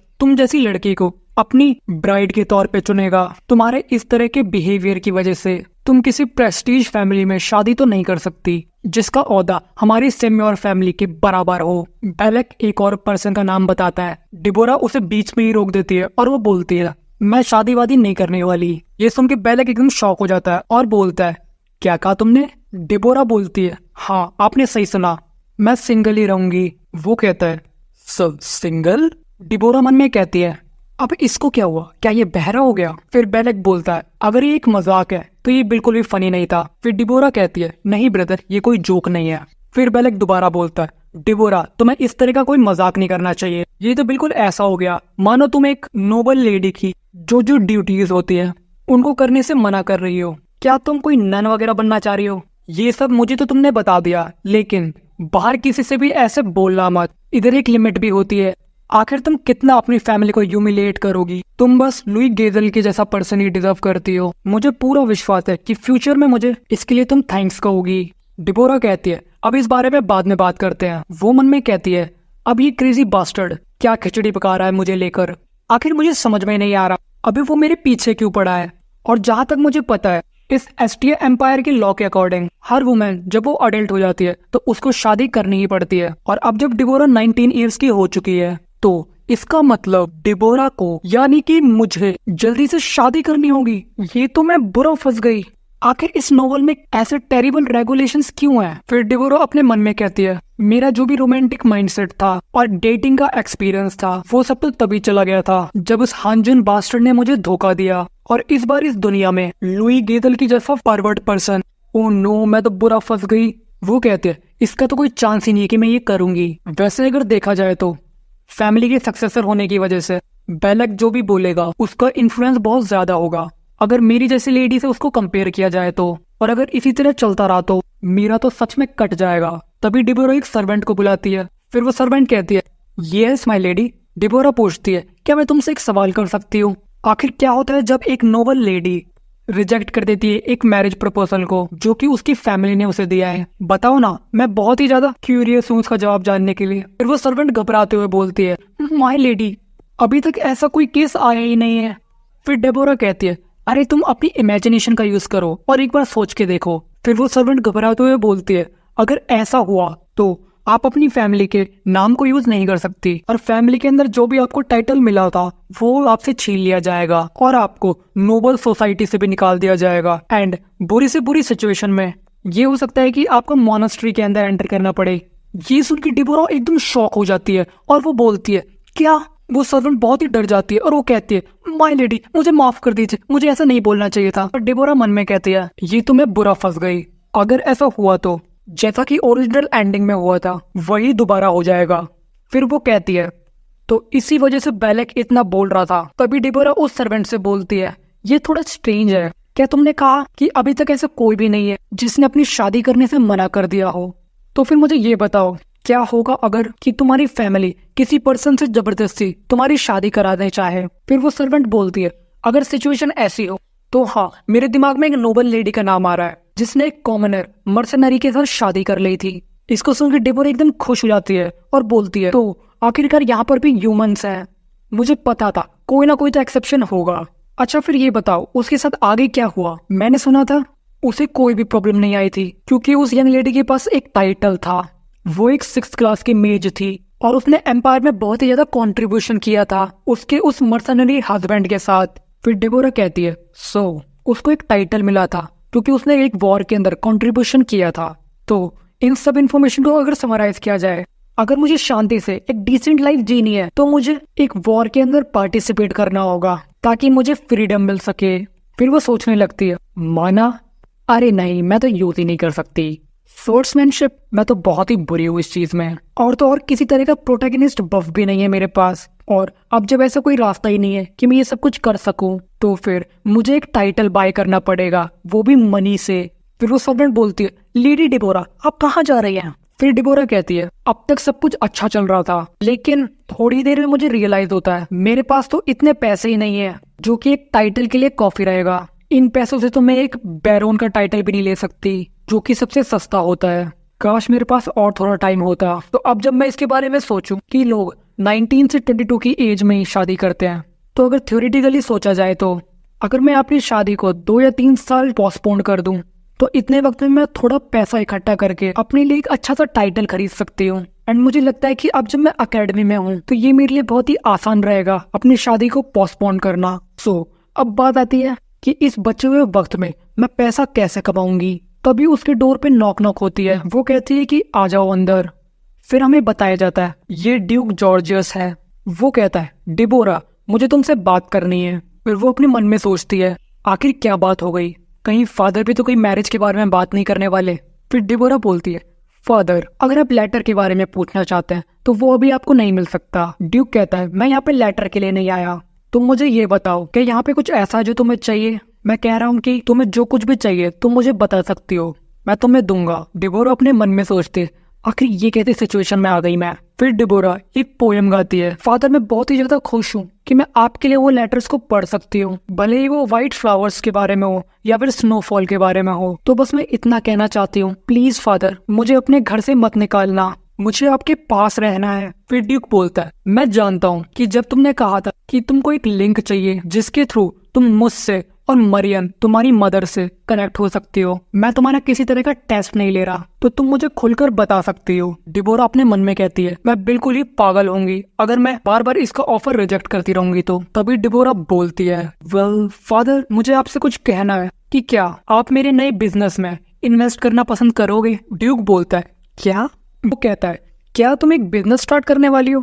फिर डिबोरा बोलती है, यस फादर मेरे पास एक अच्छा बिजनेस आइडिया है। ड्यूक कहता है, ये तुम क्या बकवास कर रही हो, मुझे लगा था कि ये पक्का से उस पिंक डायमंड को पूछेगी, आखिर वो ऐसा कुछ लेके कैसे आ सकती है। फिर ड्यूक डिबोरा से बोलता है, तो फिर तुम मुझे ये बताओ कि आखिर तुम्हें कितना चाहिए। फिर वो ड्यूक की तरफ एक कॉन्ट्रैक्ट रखती है। फिर बोलती है, फादर इतना कॉफी होगा। ड्यूक अपने मन में सोचता है, एक बिजनेस जो कि बस इतने से पैसों में हो जाएगा, क्या इसके पास बिल्कुल भी पैसे नहीं बचे? ठीक है फिर जितना तुमने गोल्ड मांगा है मैं उतना गोल्ड तुम्हें दे दूंगा। फिर डिबोरा बोलती है, thank you so much father. तभी सीन शिफ्ट होता है थोड़ी देर बाद पे। ड्यूक चलते हुए अपने मन में सोचता है, क्या एक बिजनेस? आखिर अब उसके दिमाग में क्या चल रहा है? फिर वो एकदम से शॉक हो जाता है और बोलता है, अब जब मैंने उसको ये बोला था कि मैं तुम्हें किसी भी हालत में वो पिंक डायमंड लाके नहीं दूंगा, तो कहीं उसने ये तो नहीं सोच लिया कि जो मेरी अथॉरिटी है वो कॉफी नहीं है और मेरे पास इतना बजट नहीं है कि मैं उस पिंक डायमंड को खरीद सकूं। तो इसी वजह से वो एक बिजनेस स्टार्ट करना चाहती है ताकि वो पैसे इकट्ठा कर सके। ओह, तो अब ये सब कुछ सेंस बना रहा है। फिर वो बोलता है, लगता है मेरी बेटी को किसी तरह की मिसअंडरस्टैंडिंग हो गई है। अब इस पर इतना हैरान होने की बात भी नहीं है, मेरी बेटी धीरे धीरे मैच्योर हो रही है। इसी के साथ ड्यूक को एक दूसरी मिसअंडरस्टैंडिंग भी हो जाती है कि एक फादर होने के नाते मुझे लगता है कि मैंने अब तक उसके साथ सही नहीं किया, मेरी बेटी बहुत ज्यादा कोशिश कर रही है। तभी ड्यूक अपने पर्सनल सर्वेंट को बोलता है, मुझे फर्क नहीं पड़ता कि कितना पैसा लगता है, उस पिंक डायमंड को जल्दी से ऑक्शन से लेकर आओ। फिर से ये शिफ्ट होता है कुछ दिनों बाद का। हमें वही पिंक डायमंड दिखाया जाता है जिसको ड्यूक ने खरीद लिया था और डिबोरा को गिफ्ट कर दिया। फिर डिबोरा कहती है, अरे ये तो वही पिंक डायमंड है ना जो पिलफ को मिलना चाहिए था, आखिर ये यहाँ पर क्या कर रहा है? तभी साइड में उसके साथ एक लेटर होता है, उसमें लिखा होता है, डिबोरा मैं अप्रिशिएट करता हूँ तुम्हारा जितना भी हार्ड वर्क है उसको लेकर, और मुझे ऐसा लगने लगा कि थोड़ी बहुत पॉकेट मनी तुम्हारे लिए कॉफी नहीं होगी तुम्हारे उन वैल्यूएबल लेटर्स के लिए। तो फिर मैंने सोचा तुम्हारा फादर होने के नाते ये बिल्कुल भी सही नहीं है कि ये जानते हुए भी कि तुम्हें क्या चाहिए मैं तुम्हें वो नहीं दे रहा। फिर वो उस पॉकेट मनी को देखती है, वो पूरे $40,000 थे। फिर डिबोरा बोलती है, वेल अगर देखा जाए तो आखिर कोई तो ऐसी अच्छी चीज हुई कि फादर मुझसे खुश है और मेरी रिस्पेक्ट कर रहे हैं। अगर कंपेयर किया जाए पहले की डिबोरा से तो हाँ, एक विलेनस होना भी बहुत ही अच्छा है। जब मैं यूनदे ही थी मैं सबके साथ बहुत ही नाइस बिहेव करा करती थी, और अगर मैं किसी चीज को लेकर मना कर देती थी फिर वो मेरे बारे में बुरी बुरी चीजें बोलते थे क्योंकि उनका टेम्पर ही बहुत गंदा था। मैंने अपनी जिंदगी बहुत ही बेकार जी है। फिर वो बोलती है, उस पिंक डायमंड को देखते हुए कि हाँ, इसमें कोई डाउट नहीं कि दिखने में ये कुछ ज्यादा ही प्रिटी है, और ये भी हो सकता है कि अगर पिलफ ने मुझे इसे पहने हुए देख लिया तो वो तो बहुत ही ज्यादा गुस्सा हो जाएगा। फिर वो सोचती है यही अच्छा रहेगा कि मैं इसको बेच दूं और इसको मेरी सेविंग्स के अंदर ऐड कर लूं। बट अगर मैंने ऐसा किया तो ऐसा कोई रास्ता यानी कि फादर को पता नहीं चलेगा कि ये पिंक डायमंड वापस से मार्केट में चला गया। फिर वो थोड़ा फ्यूचर का सोचने लगती है, अगर ऐसा हुआ तो फादर का कैसा रिएक्शन होगा। वो सोचती है फादर कहेंगे कि अगली बार तुम्हारी कोई भी रिक्वेस्ट मैं पूरी नहीं करूंगा और फिर से सिचुएशन पहले जैसी हो जाएगी, तो अच्छा यही रहेगा कि मैं इसको अपने पास रख लूं, बाद में इसका कोई अच्छा यूज ढूंढ लूंगी। फिर वो मन ही मन बहुत ही खुश हो जाती है कि अब उसके पास बहुत ही ज्यादा पैसा आ चुका है। वो मन में कहती है अगर मैं ये सारा पैसा अपना बिजनेस में लगा देती हूँ तो मेरे को एक अच्छा बहाना मिल जाएगा अपनी मैरिज को पोस्टपोन करने का। एटलीस्ट जब तक मेरे पास अच्छे प्रोडक्ट आइडियाज हैं, आई एम श्योर मैं कुछ तो पैसा बना ही लूंगी इनसे। मुझे बस एक अच्छा आइटम चाहिए पर किसी पर्सन का सपोर्ट चाहिए। तभी उसकी नजर एक कॉन्टेक्ट पे पड़ती है। वो कहती है ये तो, तभी अचानक से सीन शिफ्ट होता है। हमें उस मास्टर को दिखाया जाता है। उसको वाइस मास्टर बोलता है कॉन्ग्रेचुलेशन कि जो पिंक डायमंड था उसकी बहुत ही ज्यादा बड़ी बिट लगी थी। फिर मास्टर पूछता है कि वो कितनी बड़ी बिट थी। वो वाइस मास्टर कहता है मैंने जितना भी डाटा था वो इस डॉक्यूमेंट में अच्छे से ऑर्गेनाइज कर दिया है। फिर मास्टर बोलता है सो ड्यूक सेम्योर ने वो खरीदा एट द एंड। मुझे लगा था कि मिया बेनॉक को ये पहले मिलेगा पिलफ के जरिए, और इन सबसे भी ज्यादा इम्पोर्टेंट कि जो विनिंग बिट थी वो तो मेरी एक्सपेक्टेशन से भी ज्यादा बढ़ गई। मेरी जितनी भी प्रिडिक्शन थी वो सब गलत निकली। क्या मैंने डेबोरा सेम्योर को अंडर एस्टिमेट कर दिया? फिर वो मास्टर बोलता है सर जेराल्ड, जो कि उस वाइस मास्टर का नाम है, क्या मैंने आपको वार्न नहीं किया था कि जितने भी हाई रैंक के नोबल्स है उन पर क्लोज अटेंशन रखना। फिर जेराल्ड माफी मांगता है और जो भी पर्सन को आपने सेम्योर फैमिली के पीछे लगा रखा है इन्वेस्टिगेट करने के लिए, उससे कहो कि डेबोरा सेम्योर को इन्वेस्टिगेट करे। जेराल्ड बोलता है यस मास्टर। फिर मास्टर सोचता है आखिर मैंने क्या मिस कर दिया, मुझे ऐसा लग रहा है कुछ तो स्ट्रेंज हो रहा है आसपास। तभी जेराल्ड बोलता है मास्टर एक क्लाइंट यहाँ पे आया है। वो कहता है क्या, एक क्लाइंट? फिर मास्टर बोलता है उनको अंदर आने को बोलो। तभी वो अपने आप पे कुछ मैजिक कास्ट करने लगता है जिसमें उसकी अपीयरेंस थोड़ी बदल जाती है। तभी एंट्री होती है। उसे वहां पर देख के मास्टर एकदम चौंक जाता है, आखिर डेबोरा सेम्योर यहाँ पे क्या कर रही है। फिर डेबोरा अपने मन में कहती है सो एट द एंड इस जगह पर मैं आई गई। The golden dragons seventh fang, the headquarters of ब्लैंके, जो कि स्पेशली क्राउन प्रिंस के लिए काम करते हैं। और ये जो पर्सन मेरे सामने खड़ा है ये पूरी नोवेल में सबसे ज्यादा काबिल और सीक्रेटिव पर्सन है, जिसके बारे में ज्यादा इन्फॉर्मेशन भी डिस्क्लोज नहीं करी ऑथर ने। फिर वो कहती है आखिर मेरी जैसी साइड कैरेक्टर इस जैसे ओवरपावर्ड कैरेक्टर के साथ मिल सकती है। फिर सीन शिफ्ट होता है एक हफ्ते पहले का, जब डेबोरा को वो पिंक डायमंड मिला था।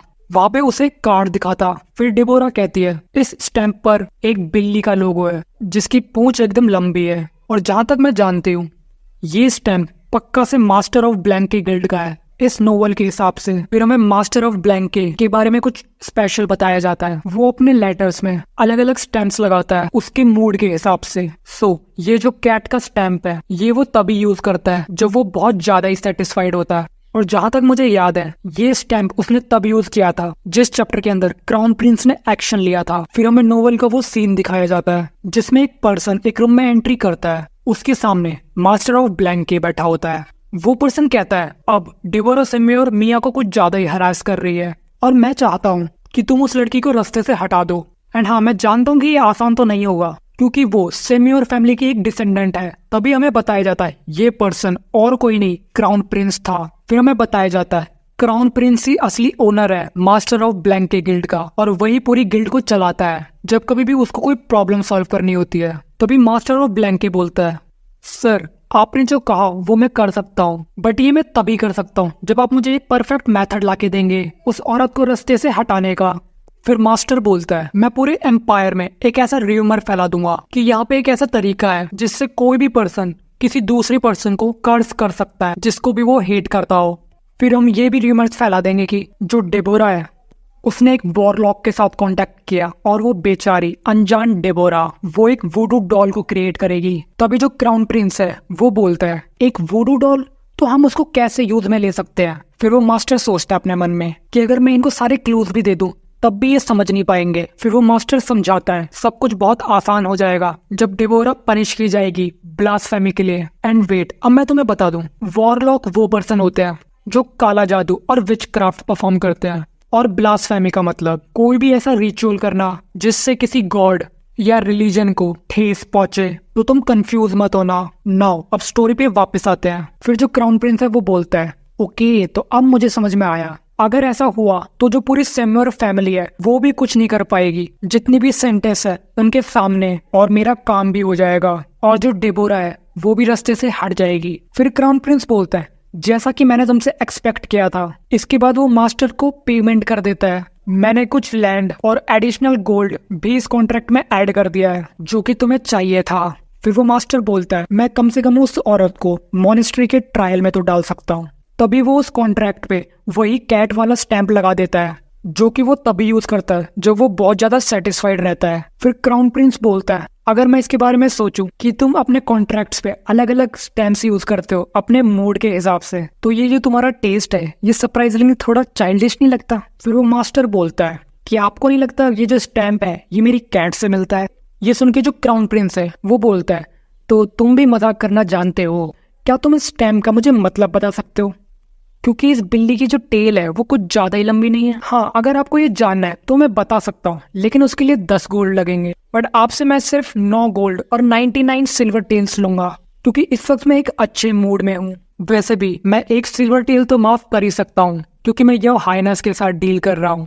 ये सुनकर क्राउन प्रिंस बोलता है, अरे क्या बकवास कर रहे हो तुम, भूल जाओ इसको। फिर डेबोरा अपने मन में कहती है, वो जो क्राउन प्रिंस है एक वही इकलौता पर्सन है जो मास्टर से ऐसे घुल मिल के बात कर सकता है, और उस प्रिंस के अंदर तो कोई खास टैलेंट भी नहीं है सिवाय उसके औजार के अलावा, बट फिर भी उसकी पॉपुलैरिटी तो कुछ ज्यादा ही है। और इस नोवेल के अंदर क्राउन प्रिंस एक ऐसा कैरेक्टर है जो कि कुछ भी नहीं है। अगर जो मास्टर ऑफ ब्लैंक है वो उसके साथ ना हो तभी उसे एक आइडिया होता है। फिर वो अपने मन में कहती है, आखिर ये किसने कहा कि मैं उस ब्लैंक के गिल्ड का यूज नहीं कर सकती? इस मोमेंट पे मुझे ऐसे लोगों की जरूरत है जो कि ट्रस्टवर्दी हो। तो क्या होगा अगर मैं मास्टर ऑफ ब्लैंकी के साथ हाथ मिला लूं? वो एक ऐसा पर्सन है जो कि बहुत ही ज्यादा टैलेंटेड है और वो कुछ भी कर सकता है पैसों के लिए, और मैं जो कुछ नहीं कर सकती लेकिन मेरे पास बहुत सारा पैसा है। फिर तो ये एक अल्टीमेट कॉम्बिनेशन बन जाता है। अगर किसी भी तरीके से मुझे मास्टर की हेल्प मिल गई। फिर सीन शिफ्ट होता है 1 हफ्ते बाद का अथर डिस्ट्रिक्ट में। डेबोरा अपने मन में कहती है, क्या ये डिस्ट्रिक्ट अभी भी डेवलपमेंट में चल रही है? फिर तो ये बहुत ही ज्यादा कमाल की लगेगी जब ये कंस्ट्रक्शन पूरा हो जाएगा। और देखा जाए तो ये एकदम परफेक्ट प्लेस है अगर मुझे रियल स्टेट में इन्वेस्टमेंट करनी है तो। तभी उनका एक सर्वेंट बोलता है, हम पहुंच चुके हैं लेडी डेबोरा। फिर डेबोरा मन में कहती है, अभी तक इस जगह का इतना नाम नहीं हुआ और इतने लोग इस जगह को जानते भी नहीं, बट यही वो जगह है जहाँ पे पहली बार पिंक डायमंड को लाया गया था, और या मैं यूं कहूँ कि बनाया गया था। जल्दी पूरे कैपिटल के अंदर ये जगह बहुत ज्यादा फेमस हो जाएगी। इसका मतलब जल्दी यहाँ पे बहुत सारे लोग आके बसने लग जाएंगे। तभी डेबोरा का स्वागत किया जाता है अंदर। लेकिन वो जो सर्वेंट्स थे वो बहुत ही ज्यादा घबरा रहे थे, क्योंकि वो जानते थे कि ये लेडी डेबोरा है जो कि सबको बुली क्या करती है। फिर डेबोरा उनसे पूछती है, हे मैनेजर बाहर आओ, मुझे कुछ पूछना है तुमसे उस पिंक डायमंड के बारे में। तब एक पर्सन वहाँ पे आता है और डेबोरा से बोलता है, मुझे माफ करिएगा माय लेडी, चलो मैं आपको अंदर लेके चलता हूँ। फिर डेबोरा अपने मन में कहती है, अरे नहीं, मुझे एक पासवर्ड कहना होगा पहले, जिसको जो मैनेजर है वही सुन सके। मुझे यहाँ पे एक डील करनी है उस गोल्डन ड्रैगन के 7th फैंग से। फिर वो पर्सन भी अपने मन में बोलने लगता है, डैम इट, आखिरी में किस मुसीबत में फंस गया। फिर वो पर्सन बोलता है, लेडी मैं वहां पर आपको लेके चलता हूँ जहाँ पर गोल्डन ड्रैगन है। डेबोरा मन में कहती, चलो फाइनली ये काम कर गया। वो मन में कहती है, अगर मैं सच कहूँ तो मैंने कभी नहीं सोचा था कि एक ज्वेलरी शॉप डायरेक्टली कनेक्टेड होगी ब्लैंके से। तो अब तक ये जो हमने देखा वो हमें डेबोरा बता रही थी कि वो कैसे यहाँ तक पहुंची। तो यहाँ से हमें आगे का सीन देखने को मिलता है। फिर जो मास्टर ऑफ ब्लैंक है वो अपने मन में सोचता है, ये तो जैकपॉट लग गया, मेरा लक तो इंसेन है। मैंने तो सोचा भी नहीं था कि खुद लेडी डेबोरा मुझे ढूंढते हुए यहाँ पर आएगी। फिर डेबोरा मन में कह दिया, कम ऑन स्टे काम, सब ठीक है, मैं खुद को वीक नहीं दिखा सकती इसके सामने, और मुझे फिर से एक पुशओवर की तरह जिंदगी नहीं बितानी। तभी जो मास्टर की कैट है वो डेबोरा के पास आ जाती है और उसको सूंघने लगती है। ये देखकर डेबोरा अंदर ही अंदर बहुत घबरा जाती है। लेकिन तभी कुछ ऐसा अनएक्सपेक्टेड होता है कि जो कैट है उसे डेबोरा की स्मेल बहुत ही ज्यादा पसंद आती है और वो उसके साथ खेलने लगती है, उसको बहुत ही प्यार भरी नजरों से देखती है। और ये देख के जो मास्टर है और जो डेबोरा है दोनों के दोनों ही एकदम हैरान हो जाते हैं और एकदम स्पीचलेस हो जाते हैं। उन्हें समझ में नहीं आ रहा था कि वो क्या बोले। फिर डेबोरा अपने मन में कहते, ये तो बहुत ही अच्छा हुआ कि मेरे पास एक कैटनिप थी जिसकी स्मेल इस कैट को बहुत ही ज्यादा पसंद आई। और जिनको नहीं पता, कैटनिप एक प्लांट होता है जिसकी स्मेल कैट्स को बहुत ही ज्यादा पसंद होती है। तभी जो मास्टर है वो कहता है, आइए लेडी डिबोरा यहाँ पर बैठिए, और वो अपनी कैट को बुलाता है, कुकी कम हेयर। फिर डिबोरा अपने मन में कहती है, क्या कितना क्यूट नेम है इस कैट का। मास्टर पूछता है, लेडी डिबोरा आखिर आपने इसके साथ क्या कर दिया? मैं इसको ये नहीं दिखा सकती कि मैं बहुत डरी हुई हूँ इस वक्त, मेरी इस वक्त बहुत ही ज्यादा फट रही है और बहुत वक्त से मैं आज के लिए तो खुद को तैयार कर रही थी। फिर वो मास्टर से बोलती है कि तुम मुझे 99 गोल्ड दो अगर तुम्हें ये जानना है तो। ये सुन के मास्टर बोलता है, यूजुअली जो अमाउंट होता है वो 100 गोल्ड होता है, बट अब जब ये एक रिक्वेस्ट है तो मैं आपको थोड़ा डिस्काउंट दे सकता हूँ। फिर डिबोरा उसे देख के अपने मन में कहती है, मैंने तो सोचा था कि ये थोड़ा पतला और अनअट्रैक्टिव होगा क्योंकि ये एक इन्फॉर्मेंट है जो कि इन्फॉर्मेशन कलेक्ट करता है, बट अब जब मैं इसको देख रही हूँ इसके इतने बड़े बड़े शोल्डर्स, ऐसे बड़े शोल्डर्स तो नाइट्स के भी नहीं होते, और ये तो मेरी सोच से भी ज्यादा यंगर दिखता है, और तो और ये मैजिक का यूज करना भी जानता है। आखिर ये पर्सन कितना कमाल का है। तभी मास्टर बोलता है, लेडी डिबोरा आप ऐसी पहली क्लाइंट हो जिसने मुझे थोड़ा क्यूरियस कर दिया है, और मेरा अपनी ड्यूटीज से थोड़ा ध्यान भटक गया और मैं तो ये भूल ही गया था कि मैं एक इन्फॉर्मेंट हूँ, तो पहले तो मुझे माफ कर देना। डिबोरा अपने मन में कहती है, कम ऑन डिबोरा एकदम सख्त एक्ट कर, तुझे वीक नहीं दिखना। फिर मास्टर बोलता है, तो आखिर क्या रीजन था जो आपको यहाँ पे खुद आना पड़ा? फिर डिबोरा कहती है, पहली इंक्वायरी, मुझे एक पर्सन के बारे में इंफॉर्मेशन चाहिए जिसका नाम लुई गेजल है। फिर मास्टर बताता है, लुई गेजल जो यहाँ के लोकल लॉर्ड है वो उनका बड़ा बेटा है जिसके पास वेस्टर्न बॉर्डर की टेरिटरी है, और उसके बारे में कुछ खास बातें ये है कि उसकी पूरी फैमिली बहुत ज्यादा वेल्दी है क्योंकि उनके पास बहुत ही ज्यादा सिल्वर कॉपीज हैं जो कि लास्ट ईयर माइनिंग पे मिले थे वेस्टर्न बॉर्डर्स के साइड पर। डिबोरा कहती है, क्या वेस्ट? फिर हमें डिबोरा बताती है कि सिम्योर फैमिली का जितना भी लैंड और कैपिटल है वो सब ईस्ट में है, और जो लुई गेजल है वो तो वेस्ट में रहता है। फिर डिबोरा कहती है, ऐसा लगता है कि बेलेक ने अच्छे से सोच रखा था कि मैं उस परवट के साथ शादी करके वेस्ट में चली जाऊं और सिम्योर फैमिली में दोबारा कदम न रखूं। वो रास्कल। फिर डिबोरा मनी मन बेलेक को बहुत ही ज्यादा गालियां दे रही होती है। फिर डिबोरा मास्टर से कहती है, मुझे इस तरह के सिंपल फैक्ट्स नहीं जानने, मुझे उसकी वीकनेसेस जाननी है। फिर मास्टर कहता है, अगर आपको उसके बारे में इंफॉर्मेशन जाननी है ताकि आप उसके अगेंस्ट कुछ कर सके, तो उसके आगे बोलने से पहले डिबोरा उसे बहुत सारे जेम्स और डायमंड्स की पोटली थमा देती है। तुमने नहीं सोचा था ना कि मैं तुम्हें इतना कुछ दे सकती हूँ। फिर वो मनी मन सोचती है, पहला जो इंप्रेशन होता है वो बहुत ही ज्यादा इंपॉर्टेंट होता है, तो मुझे कुछ ज्यादा सख्त एक्ट करना पड़ेगा इसके सामने। फिर डिबोरा बोलती है, अगर तुम प्रूव कर सकते हो कि तुम्हारे पास कितनी अच्छी इन्फॉर्मेशन है तो मैं तुम्हें मेरी वेल्थ प्रूव करूंगी। फिर डिबोरा सोचती है, अगर मैं उसको ये पैसे दे ही रही हूँ तो एटलीस्ट मुझे थोड़ा कूल तो एक्ट करना ही चाहिए, और सोचती है, तो अब बताओ कैसा लगा? उस नल्ले क्राउन प्रिंस से तो मैं बहुत ही ज्यादा बेटर हूँ, तो अच्छा रहेगा तुम मेरे से डील करो। फिर वो मास्टर बोलता है, अब जब आप मुझे इतना कुछ दे ही रही है तो मुझे भी कुछ आपको अच्छा शो करना पड़ेगा। वो कहता है, आखिर कौन ऐसा पर्सन होगा जिसकी पॉकेट में से गंदगी नहीं निकलेगी जब उसकी पॉकेट को वो उल्टा करेगा?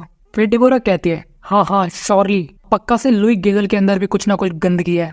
वो मनी मन कहती है, तुम्हारी स्माइल को तो देखो, मैं बेट लगा सकती हूँ कि तुमने ऐसा चेहरा तब भी बनाया था जब तुमने डिबोरा को मॉनेस्ट्री में भेजा था नोवेल के अंदर। फिर वो सोचती है, ये बहुत ही सरदर्द होता अगर ये मेरा दुश्मन होता तो, बट यही एक ऐसा लौता पर्सन है जो बहुत ही ज्यादा रिलायबल होगा अगर वो मेरी साइड में रहता है तो। फिर लेडी डिबोरा बोलती है, मेरी सेकंड इंक्वायरी, क्या ऐसा पॉसिबल है कि मैं किसी तरह नोबेलिटी का स्टेटस पा सकूं और मुझे कोई टाइटल मिल पाए? फिर मास्टर बोलता है कि मनी कुछ भी बाय कर सकती है, भले ही वो नोबेलिटी टाइटल क्यों ना हो। फिर वो पूछती है, कितना पैसा लगेगा? मास्टर बताता है, प्राइजेस अलग अलग होते हैं, डिपेंड करता है कि आपको कौन सा टाइटल चाहिए, एंड ऑल्सो जो सेलर है उस पर भी डिपेंड करता है कि वो किस प्राइस पे वो टाइटल बेच रहा है। आफ्टर ऑल जो नोबल टाइटल है वो बहुत ही ज्यादा प्रीशियस होता है। डिबोरा मन में सोचती है, डैम इट, ये तो डील को मुश्किल बना रहा है, और मैं पक्का श्योर हूँ कि मैं एक लौती पर्सन नहीं होंगी जिसको टाइटल चाहिए। फिर वो पूछती है, मैं जो बैरोन टाइटल है उसका एवरेज कॉस्ट जानना चाहती हूँ। फिर मास्टर बताता है, अगर बात करी जाए इस लोअर नोबेलिटी टाइटल की तो वो एक पेपर में लिख के डिबोरा को दे देता है। तभी डिबोरा एकदम शॉक हो जाती है वो देख के, क्या 10 मिलियन? ये देख के उसे बहुत ही बड़ा झटका लगता है। फिर वो कहती है, हाँ मुझे लगा था कि एक टाइटल कम से कम 1 मिलियन का तो हो गई, बट ये तो कुछ ज्यादा ही है, मैं इतना पैसा कहाँ से लाऊंगी? हाँ मुझे पता है कि मेरी पास्ट लाइफ में ऐसा पॉसिबल नहीं था, लेकिन शायद इसमें तो हो सकता है ना। मैं उस गधे परवट के साथ तो बिल्कुल भी शादी नहीं करने वाली। उसे देख के डिबोरा बोलती है, क्या ये इतना भी ज्यादा नहीं है? तभी बहुत इंटरेस्टिंग सी चीज होती है। डिबोरा बोलती है कि इतना पैसा निकालना इसमें कोई बड़ी बात नहीं है, अगर तुम एक ऐसा प्रीशियस नेकलेस ओन करते हो जिसकी वर्थ पूरे कैपिटल में जितने भी हाउसेज है उनके बराबर हो। फिर डिबोरा बोलती है, अब जब हम इसके बारे में बात ही कर रहे हैं तो मेरी थर्ड इंक्वायरी। वो कहती है, मैंने सोचा था कि मैं अभी इसे ना बेचूं क्योंकि जो मेरे फादर है वो इससे नाराज हो सकता है, लेकिन अब मेरे पास और कोई चॉइस नहीं बची। वो मास्टर को कहती है, ये जो पिंक डायमंड है मैं इसको एक्सचेंज करना चाहती हूँ गोल्ड के बदले। ये सुन के मास्टर एकदम शॉक हो जाता है। वो कहता है कि मैंने सुना था आपने हंगर स्ट्राइक कर दी थी इसके चक्कर में, और तो और खुद को नुकसान भी पहुंचाया था सिर्फ इस पिंक डायमंड को पाने के लिए, तो क्या अब आप अपना मन बदल रहे हैं? फिर डिबोरा बोलती है, हे तुम शायद भूल रहे हो कि तुम एक इन्फॉर्मेंट हो, तो तुम्हें इसके अलावा और किसी चीजों पे ध्यान नहीं देना चाहिए।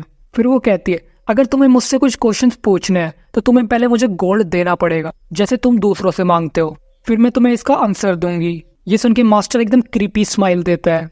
वो कहता है, माफ करना माय लेडी, मैं फिर से भटक गया था, मैं दोबारा से आपसे माफी मांगता हूँ।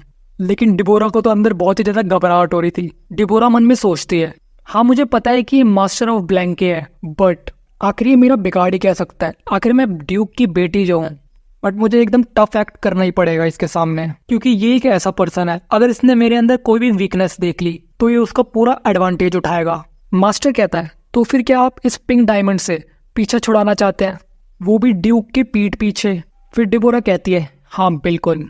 फिर मास्टर बोलता है, देखा जाए तो ये जेम बहुत ही ज्यादा फेमस है पूरे ब्यू मॉन्डे में, इसका मतलब यहाँ पे बहुत सारे र्यूमर्स भी आ सकते हैं बाहर मार्केट से, और आपके फादर को भी पता लग सकता है। लेकिन यहाँ पर एक ऐसा रास्ता भी है जिससे आप इस पिंक डायमंड को आसानी से बेच भी सकते हैं और आपके फादर को भी बुरा नहीं लगेगा। ये सुनकर डिबोरा एकदम खुश हो जाती है और वो बोलती है, यस यही तो मुझे सुनना था। तभी मास्टर बोलता है, एक 50-50 स्प्लिट करते हैं। ये सुनते ही डिबोरा के सारे सपने चूर हो जाते हैं। वो कहती है, क्या अब तुम मुझसे ये मत कहना कि तुम्हें इस पिंक डायमंड का आधा प्राइस चाहिए। फिर वो मास्टर बोलता है, मैं बहुत खुश हूँ माय लेडी कि अब हम दोनों सेम सिचुएशन में हैं। डिबोरा का तो बहुत ही ज्यादा गुस्सा आ रहा था ये सुन के। वो कहती है, आखिर ये बंदा किस टाइप का ठग है। इसी के साथ इस वीडियो को यहीं पे एंड करते हैं। मुझे पता है यार वीडियो थोड़ी सी लेट हो गई थी, बट नेक्स्ट टाइम मैं ट्राई करूंगा कि वीडियो जल्दी आए। एंड वन मोर थिंग यार इस मानवा के अंदर है ना एक कैरेक्टर की बहुत ही तगड़ी मिस्ट्री बना रखी है जो कि ब्लैंके गिल्ड का गिल्ड मास्टर है। इवन उसको नाम तक डिस्क्लोज नहीं करा हुआ। मैं हर बार उसे मास्टर मास्टर बोलता रहता हूँ। तो तुम लोग एक काम कर सकते हो कि कमेंट्स में तुम एक अच्छे से नाम को सजेस्ट कर सकते हो कि जब तक इस सीरीज में मास्टर का नाम रिवील नहीं होता हम उसको उसी नाम से बुलाएंगे जिस नाम को तुम लोग रेकमेंड करोगे। तो जो नाम उस पर ज्यादा सूट करेगा फिर नेक्स्ट वीडियो में हम मास्टर को उसी नाम से बुलाएंगे।